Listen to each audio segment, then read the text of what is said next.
beloved, Boss Mike, Cervera. Oh, pati ho mga balikan natin. Pati ho yung mga abogado pinagpapatay ni Duterte. Yung mga abogado po ng mga biktima, ha? Kita nyo, pasok!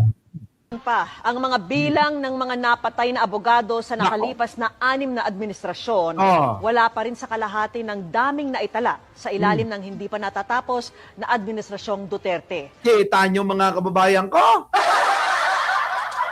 Walang pakialam si Digong sa mga ganyan.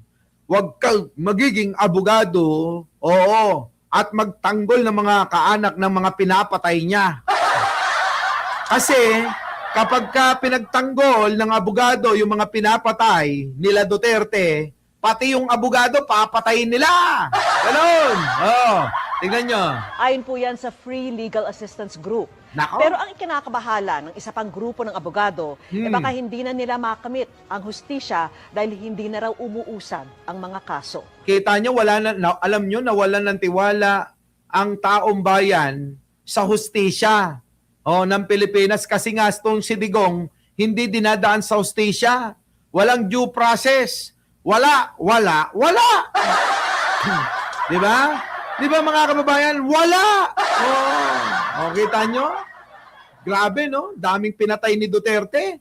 Pero si Ernesto Villanueva, himod pa rin kay Duterte. Nakatutok si Emil Sumang. 61 abogado ang pinatay mula 2016 hanggang sa kasalukuyan, panahon ng panunungkulan ni Pangulong Duterte. Nako! Sa pag-aaral ng grupong Free Legal Assistance Group on Flag, di hamak na mas marami yan kumpara sa 28 naitala mula taong 1972 hanggang 2016 sa nakalipas ng 6 na administrasyon. Grabe mga kababayan, iba talaga si Duterte, patayan lang daw. Patayan lang pala alam ni Duterte, no? Nababahala kami kasi di naman pangkaraniwan na ganun kadami abogado po pinapatay eh. Nakikisa kami doon sa panawagan ng mga lahat ng abogado na kailangan gawan ng paraan ito at nananawagan kami sa Supreme Court. Sabi ng grupong National Union of People's Lawyers o NUPL, hindi na raw umusad ang mga kaso ng pagpatay na ito. Ako, kita nyo, paano uusad nga yan? Di ba? Tinatakot ni Digong eh. Kapag ka ginanon niya na yung mukha ni Digong, nakita yung mga butas-butas, mukhang demonyo, paano hindi matatakot yung mga korte? Paano hindi matatakot yung mga judge? Siyempre, hindi na nila itutuloy yan. Gusto nyong, ipapatay kayo ng demonyo na katulad ni Digong? Nangangamba silang tuluyan ng walang mangyayari rito. Marami-rami dyan mga drug, yung mga lawyers ng drug suspects. Nangyari yan noong mga 2017 more or less. Nung nag-announce si President Duterte na kayong mga drug syndicates, you get away with it because of your high-paying lawyers. Then he warned publicly he said, kayo na mga lawyers, kayo ang sunod. After that, grabe, Kita nyo? patay. Hinala ng NUPL, ang gobyerno ang nasa likod nito. Kita nyo? Gobyerno ni Digong. Gobyerno ni Digong. Ang mga biktima, bago sila na-atake, niredag mo na sila ng gobyerno o kaya pinira mo na sila publicly ng gobyerno. Pangalawa, yung mga attacks na to, reason karamihan ng mga attacks in broad daylight, nakakahit mo, parang hindi natatakot yung gumawa na mahuli ng pulis. At yung pangatlo, ang kawalan ng interes ng gobyerno na i-investiga at i-prosecute ang mga killings. Paano nila i-imbestiga niya? Sila nga may gawa, di ba Arnold tsaka Ai Chang? Parang katatapos nyo lang Di ba? Yung lawyer ata ng land grabbing ni Roque, pinatay din. Oo nga. Ito. So yung tatlong patterns na yun, pag tinitingnan namin, yan ang isang suspicion namin at aming assertion na ito state-sponsored. Patuloy naming sinisikap. Bakit ako magtatago? Si Doc Romero naman. Bakit naman ako magtatago? Gusto mo, ipila mo pa si Sara eh. Pag pinatuwad mo, titirahin ko eh. Di ba? Di ba? Ay, nako. Bakit kailangan ako magtago? Anong meron? Di ba? Di ba? Tatago-tago. Oh, gusto mo, pagsabayin mo pa yung mga Duterte, suntukan kami. Di ba?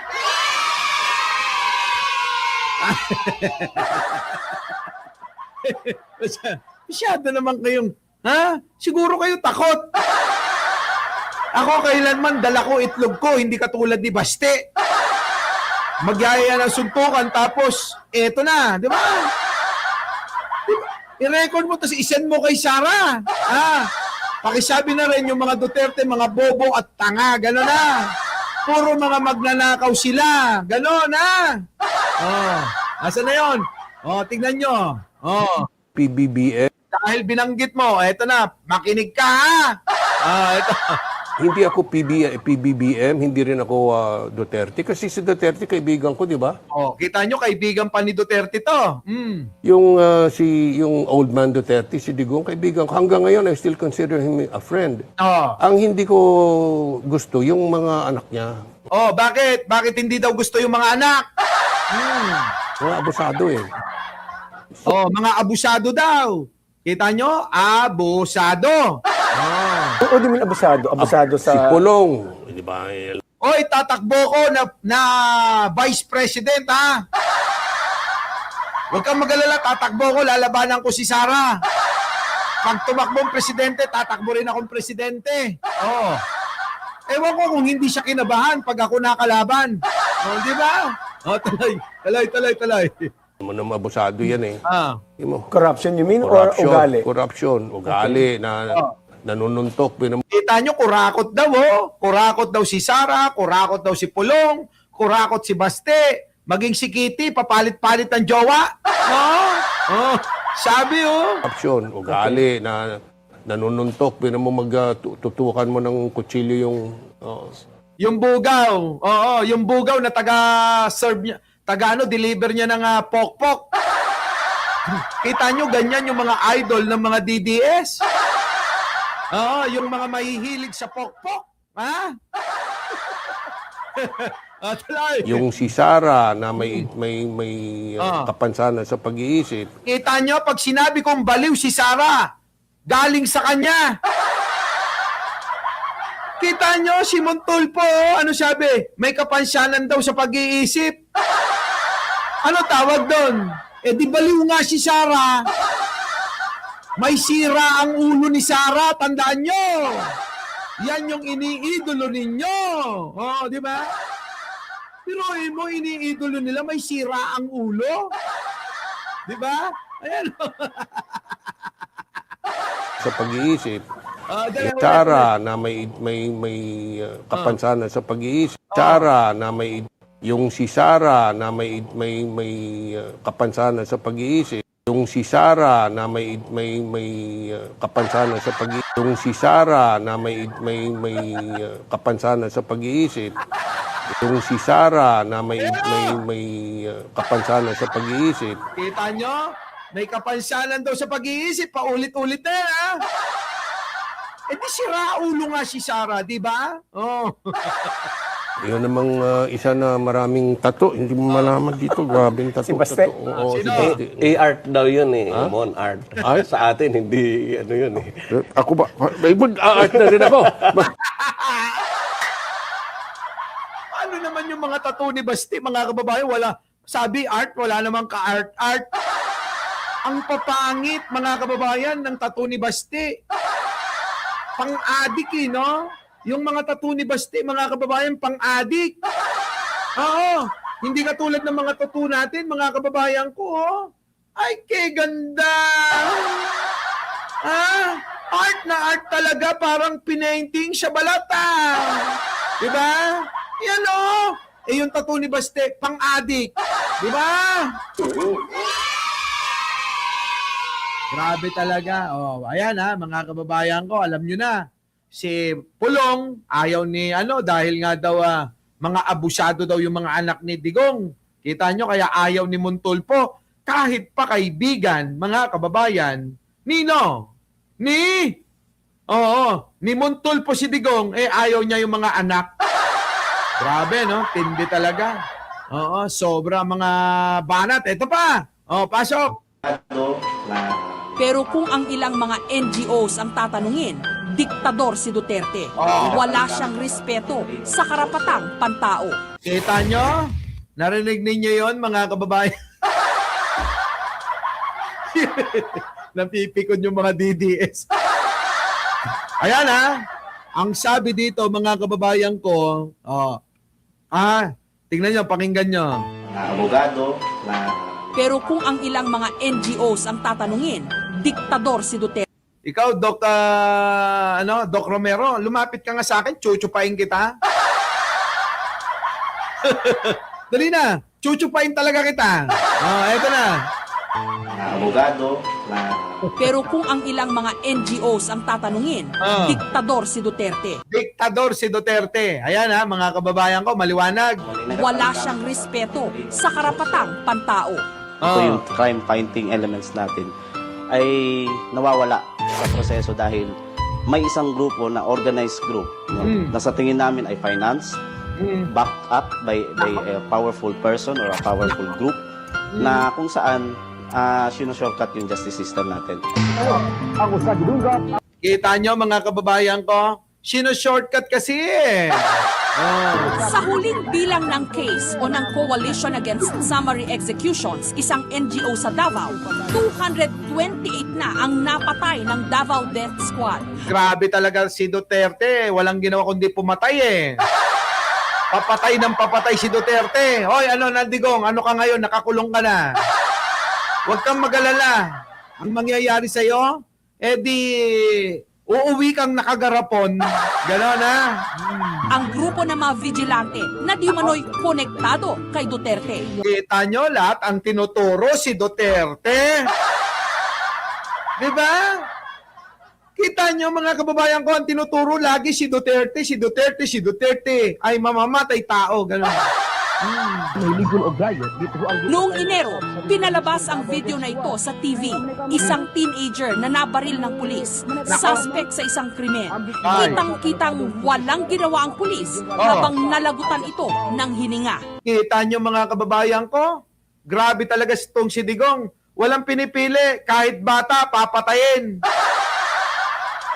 Kaya tignan ninyo, si Kian de los Santos, ginawan pa ng rebulto ni Risa. Ito naman si Risa, medyo papampam din eh. Diba? At tignan nyo, yan ang gusto nyo, pati bata, pinapatay. Di mga gunggong nga kayo. Lahat ng naniniwala at sumusuporta kay Duterte na ganito ang gawain, mga gunggong at tanga. Eto na. Pero that person na naghihingalo, bakit hindi nga daw tinakbo? Kaya nga, I don't know, but you have to ask the police for that. But my order really is lahat ng itong life-threatening situation, it must be handled by 911. Puk na ina mo. Nasaan na yung tapang mo? Kailangan matapang ka sa ICC pag nakita ka namin Tapang-tapang mo nun eh. Dami mong mga birada na feeling strong ka eh. Diba no? Tindera ng gulay si Aling Clarita. 3 sa 8 niyang anak ang di manoy napatay ng death squad. Grabe mga kababayan, biruin ninyo. 3 sa anak niya, 3 sa anak niya, sa 6 na anak niya, pinatay. Puro mga bata, puro mga minor de edad. Walang patawad talaga, walang patawad. Ano ba, Alicia, hayaan mo yan, pinagnanasahan ako. Baka nga, habang nanonood yan, nagtitikol eh. Habang nanonood yan, nagtitikol yan. Ito na. Si Richard, 18 years old, inakusahan ng rape. Kita nyo, mga kababayan ko, inakusahan ng rape. Christopher, 16 years old, tumakas sa drug rehab. At si Bobby, 14 years old, di manoy snatcher ng cellphone. Grabe mga kababayan ko, kung ano-ano na lang binibintang. Mayroon naman tayong due process of law. Bakit hindi na dinidaan sa ganyan? Kaya nga, mga kababayan ko, pagka kila Duterte, kailangan daw due process. Pero pagka sa mahihirap na mga Pilipino, walang due process. Walang due process kapag kay Duterte. Sa mga mahihirap na biktima niya, pero kapag sila laging hinihiling, Nasaan ang due process? Putik na. Ang ginawa nila, sinasabi nila nga, ang pinatay nila, kriminal. Yung ginawa nila, krimen din eh. Pulis pa raw mismo ang nagbanta kay Aling Clarita na iisa-isahin ang kanyang mga anak. Grabe, no, mga kababayan, binanta talaga. Iisa-isahin daw yung mga anak niya, oh. Pulis pa raw yung nagbanta. Mismo yung pulis na officer nila dyan sa San Pedro, siya mismo nagsabi sa akin na lahat daw ng mga anak ko, Alia brother. Grabe naman, no, kawawa naman, ano. Mga bata pa. Nasa kanyang Imbis na tutulungan para may mga kababayan maging maayos, maituro kung meron mang mali, mga kababayan, kita nyo, pinagpapatay na lang. Hanggang ngayon, walang nakakasuhan sa pagkamatay ng 3 niyang anak. Walang gustong tumestigo. Paano titistigo? Papatayin nga. Pag tumistigo ka, labang kay Duterte, papatayin ka. Sino titistigo, aber? Lahat daw natatakot. Yung mga nakakita, hindi na lang magsasalita, baka silang balikan. So nagkakaroon ng environment of fear or atmosphere of fear. 18 anyos lang si Junjun nung siya'y tinadtad ng bala sa labas lang ng kanilang tahanan. Grabe, 18, mga kababayan, no? Tinadtad ng bala. 18 anyos, ha? Grabe talaga tong si Digong. Grabe talaga tong si Digong na tatay ni Polong, na tatay ni Baste, at tatay ni Sara Duterte, at tatay ni Kitty. No? Oh, na asawa nung Elizabeth na naging asawa rin ni Hanilet. 'Di ba? Na naging daw ni Mocha. Ito. Saksi raw kasi siya sa pagpatay di mano ng death squad sa isang gang leader. Parang hayop o pusa o aso ang mamatay, masaktan nga tayo. Iyan ang kaya? Hindi man siya Diyos na parang kumitil pa ng buhay. Mariing kinundena ng grupong Kabataan Consortium ang mga pagpatay ng Davao Death Squad. Ninanakaw raw nila ang pagkakataong magbago pa sana ang mga napapariwarang bata. Kasi mga kababayan, pag napariwara, tungkulin ng gobyerno na tumulong para itama. Hindi po para kitilin na. Tinanggalan mo na ng pag-asa eh. Marami hong mga nagbabago pa at nagiging tama yung buhay nila. Pero kay Digong, mga kababayan ko, iba. Patayan ng patayan. Di ba? Naniniwala kami sa pagbabago. Tsaka pangalawa, I think nobody has the right to take. Deserve mo yan, Digong. Mamatay ka na dyan. Hayop ka. Di ba? Deserve ni Digong yan na mamatay dyan sa ICC. The life of another person. Yun lang ang punto namin na kung pinapahintulutan man yan ng batas, let the law take its own course. Diba? May programa si Duterte sa radyo at sa local TV station sa Davao kung saan pinapangalanan daw niya ang mga drug pushers at users. Nako, tingnan niyo mukha nito. Tignan niyo yung mukha nito, demonyo, Yun nga lang, madalas daw nakasunod nito ang pagpatay sa mga taong pinangalanan niya. Nako, parang go signal na to. Diba? Several weeks after the ho, namamatay yung mga ina-announce niya sa radyo at sa TV. Tanungin mo yung kapitbahay nila, huwag mo akong tanungin kasi ako, I just said na ito yung mga tao. It is my solemn duty to. Demonyo talaga mukha ni Digong, Oo, yung mukha niya, mga kababayan, demonyong-demonyo, sungay na lang ang kulang. Then, drugs flooding the city. Hindi pwede yung gano'n. Pero Mayor, ito ang kampanya nyo against drugs. Ang napupuntirya lang daw ho lagi, yung mga small fry. Wala pa daw ho kayong nahuhuling drug lord o big time. Wala naman talaga paano puro tropa niya? Pakitang tao lang yung may pinapatay siya pero ang pinoprotektahan yung mga big time drug lord na mga tropa niya. Drug syndicate. Totoo yung sanabi mo. Wala naman kasi milyonaryo dito sa Davao na sumasali yan sa drugs. Kaya pala ang dami-daming balita na puro droga na lang. Laboratorio ng droga, nahuli sa Davao City. Anong wala? Di ba? Kaya pala yung munisipyo, ay ano, puro adik. Di ba? Digong, digong, digong, digong, digong. Sariwa pa rin sa alaala ng mga taga Davao ang video na ito ni Duterte. Dumating sa crime scene na armado. Nilapitan ng isa sa mga bangkay at tila sinipa. Marami ang pumuna at bumira sa kanya. Grabe, no, mga kababayan ko, no? Patay na, sinisipa pa ni Digong. Alangan daw ang kanyang ikinilos para sa isang opisyal ng gobyerno. Oo nga. Pero para kay Duterte, trabaho lang, walang personalan. Naksa, kita niya? Yan ang sinasabi ko sa inyo, na si Raulot demonyo talaga si Duterte. Our beloved Boss Mike Cervera.